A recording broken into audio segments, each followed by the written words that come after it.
Mesdames, mesdemoiselles et messieurs, une fois de plus, bonjour. Cette 14e intervention sur l'intelligence du terme Muluba nous mène directement à la question de savoir si le terme Muluba est antérieur à l'empire des Baluba ou s'il est généré par l'avènement de l'empire des Baluba. C'est une question que beaucoup de gens se posent. Et il y en a même qui ont voulu dire que c'est avec l'empire des Baluba que le peuple des Baluba est né. Plusieurs écrits circulent dans ce sens-là. Voilà qui nous conduit à vouloir scruter un peu plus profondément cette question. Au départ, nous pensons qu'il faudrait qu'on puisse comprendre d'abord cette déclaration de Edmond Verulpen. Qu'est-ce qu'il déclare? Verulpen dit: l'origine des termes Baluba et Kiluba est inconnue. Il semble que l'origine de ce mot doit être recherchée selon certaines traditions indigènes dans un sobriquet donné en Congolo et aux guerriers qui l'accompagnaient, à cause de leur férocité, de leur ravage, de leur tromperie. Ou encore, le même auteur poursuit: le nom de Baluba a été donné aux populations qui étaient assujetties en Congolo. Il met entre parenthèses premier empire des Baluba, plus tard aux populations de l'empire de Kalala-Ilunga. Il met également entre parenthèses second empire des Baluba, et enfin plus tard encore à tous ceux qui parlaient la langue du second empire des Baluba ou des dialectes rapprochés de cette langue, du Kiluba donc. Si la langue de l'empire des Baluba était le Kiluba, pour qu'elle ait des dialectes rapprochés durant le règne d'un Congolo Mwamba, elle devait être de loin antérieure à l'institution du premier empire, Kiluba, et avec elle, le peuple Muluba. Kibinda Ilunga, que tout le monde connaît, de la famille d'Mbidi-Kiloué, et donc provenant de l'est du Lualaba, n'était ni guerrier, ni compagnon d'un Congolo Mwamba. Il était allé se présenter chez les Karund comme prince Muluba, jouissant d'une ascendance dynastique Muluba, comme l'atteste de Euch en ces termes.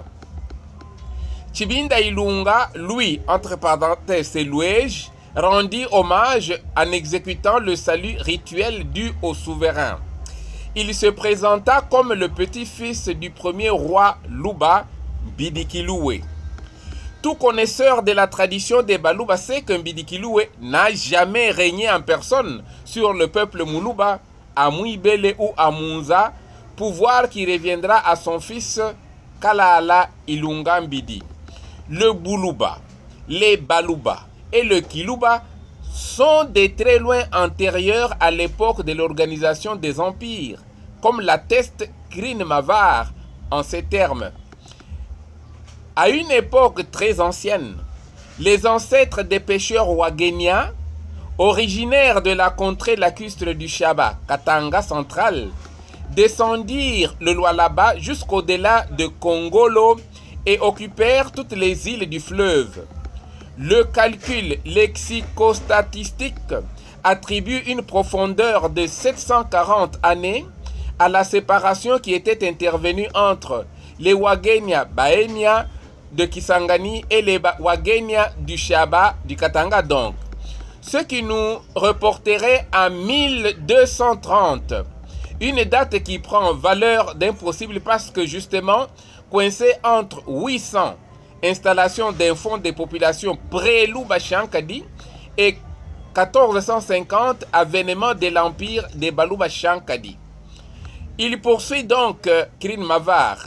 À une époque contemporaine des premières tentatives d'organisation de l'empire des Baluba Shankadi, des pêcheurs originaires de la contrée lacustre du Shaba, Katanga central, descendirent encore le Lualaba et se disséminèrent le long des rives et sur les îles du fleuve depuis Bukama jusqu'au-delà du 5e parallèle nord.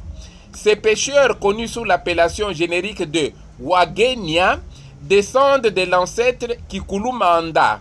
Quelquefois, on les désigne du nom de Baalaba, dérivé du Lualaba, ou encore du nom de Waluba Wagenia. Leur économie, presque exclusivement axée sur la pêche, les poussa depuis des temps immémoriaux à entretenir des relations avec des populations souveraines chez lesquelles ils écoulaient ou échangeaient les produits de leur pêche. Donc ici nous avons Krin Mavar qui donne l'exemple de Wagenia comme peuple qui serait parti du Buluba, de Bukama, de cette contrée-là, autour du lac Kisale, du lac Upemba, et qui est parti vers jusqu'à Kisangani. Et à partir de la critique lexicostatistique de leur langue avec le Kiluba, on a trouvé qu'ils sont partis vers 1230. Ce qui veut dire que avant l'institution de l'Empire, ces Wagenia qui s'appellent Waluba Wagenia ou Baalaba, on sait que tous les peuples, même de Malemba, s'appellent les Baalaba, signifie les Baluba, Balualaba. Et donc, ils étaient partis déjà à cette époque, avant l'institution de l'Empire, l'érection de l'Empire, ils s'appelaient déjà Waluba Wagenia ou Baalaba. Si personne d'avisé ne met en doute l'origine Kiluba de Wagenia, si le calcul lexicostatistique attribuant une profondeur de 740 années à la séparation entre les Wagenia de Kisangani et du Katanga fixe à 1230 l'époque de cette séparation, et donc avant la formation de l'Empire situé vers 450, avant les Nkongolo Mwamba, les Mbidikilu et les Kalala Ilunga. Et si ces Wagenia étaient et sont toujours appelés Waluba, signifie Baluba, Wagenia jusqu'à Kisangani, c'est que le terme Muluba était connu avant ces premiers empereurs et qu'il n'était pas apparu avec eux. Parler donc d'une population préluba montre que celui qui s'exprime ainsi ne comprend ni le sens ni l'origine du terme Muluba et n'accède pas à la spiritualité que véhicule ce vocable à travers l'hymne héroïque dont on a parlé. Muluba Witele, Ome Muluba, présente-toi. Voilà la première voie par laquelle on démontre que le mot Muluba est antérieur à l'avènement de l'empire Kiluba. Ici, Krin Mavar parle de l'empire de Baluba Shankadi. Bon, on concède, on va critiquer, on va spécifier ultérieurement le sens du mot Shankadi. Par cette voie donc, on s'aperçoit que le terme Muluba est antérieur à l'avènement de l'Empire et donc antérieur en Kongolo Mwamba, à Mbidikiloué et à Kalala Ilunga. Merci beaucoup, chers frères et sœurs. Je vous remercie pour votre attention. À la prochaine. Lukanda Loi Malale.